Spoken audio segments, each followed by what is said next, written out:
My mother-in-law tried to sabotage my pregnancy, but I turned the tables in a way she'll never forget. The hotel room door clicked shut behind me at 11:47 p.m. in Denver, and I knew I'd just destroyed my marriage. Not when Tyler kissed me by the conference bar. Not when I followed him to the elevator. But right then, tasting someone else's whiskey on my breath, my wedding ring still on while my dress lay crumpled on his floor.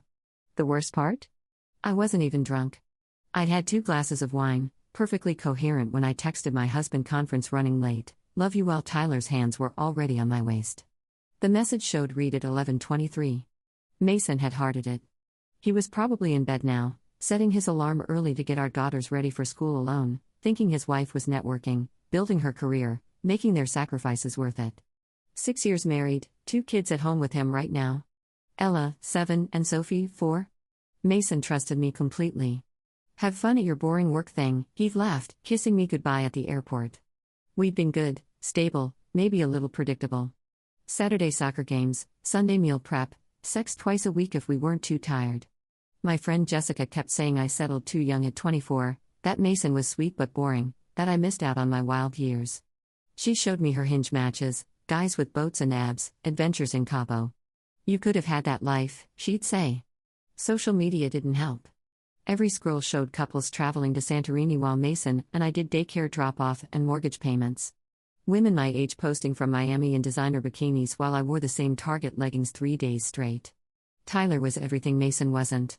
Senior VP at 32, talked about his Manhattan apartment, his weekend place in the Hamptons. Italian suits that probably cost more than our monthly mortgage. He'd been flirting since the opening keynote, found me at every networking break. Your husband's lucky, he'd said at lunch.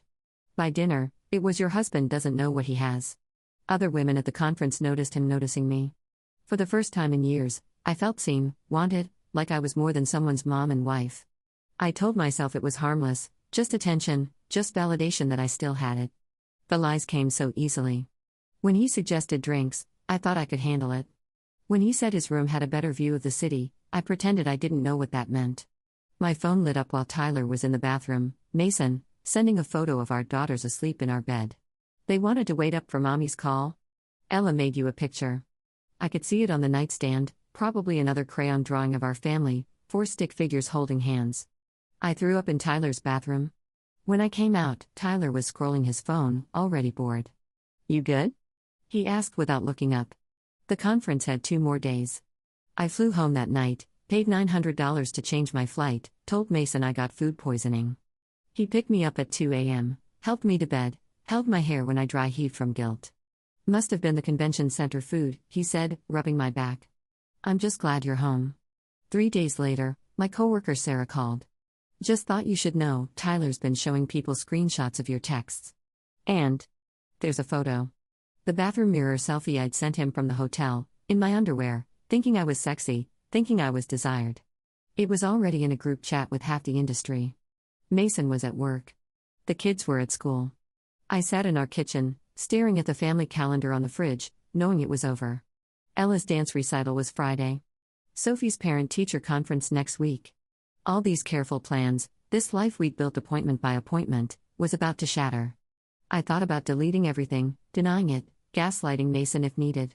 But Sarah forwarded me the screenshot. Tyler had included my full name. My wedding ring was visible in the photo. When Mason came home, I was still at the kitchen table. He took one look at my face and said, "Who?" Not what happened, not what's wrong. Who? Like he'd been waiting for this. A guy from the conference, I said. Tyler Morrison. It happened once, Mason laughed, actually laughed. The photo going around LinkedIn says otherwise. He'd already seen it. His coworkers had seen it. His brother had forwarded it to him at lunch, asking if he was okay.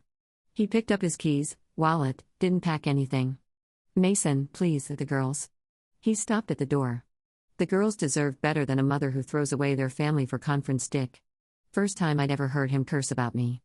The door closed so quietly. Ella's drawing was still on the nightstand upstairs. 4 stick figures, but I'd already erased myself from the picture. Mason didn't yell. He didn't cry. He served me papers 2 weeks later while I was staying at my sister's apartment.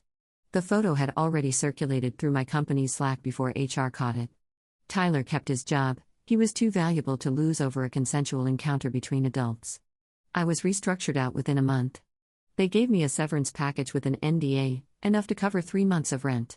The custody mediator was brutal. You abandoned your children for a sexual encounter and compromised your professional judgment, resulting in job loss and inability to provide stable income. Mason got primary custody. I see them every other weekend, supervised for the first 6 months because his lawyer argued I'd shown dangerous impulsivity and poor decision-making around their welfare. My oldest, Ella, won't look at me. She's 7 and knows enough. At pickup, she asked Mason, "Why can't you come to Mommy's apartment too?" When he said he couldn't, she said, "Is it because of what Mommy did to you?" Not what happened.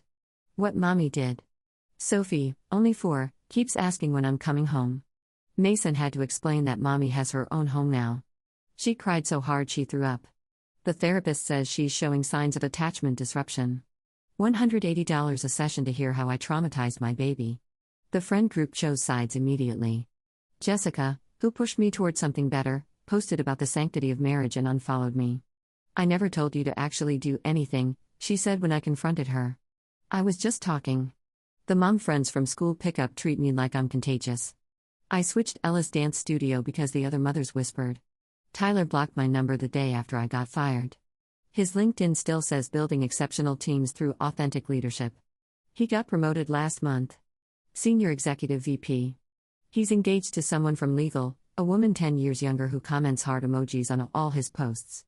I moved back with my parents at 31. My childhood bedroom still has participation trophies from high school. My dad won't discuss it. My mom keeps asking what I was thinking, like there's an answer that makes sense.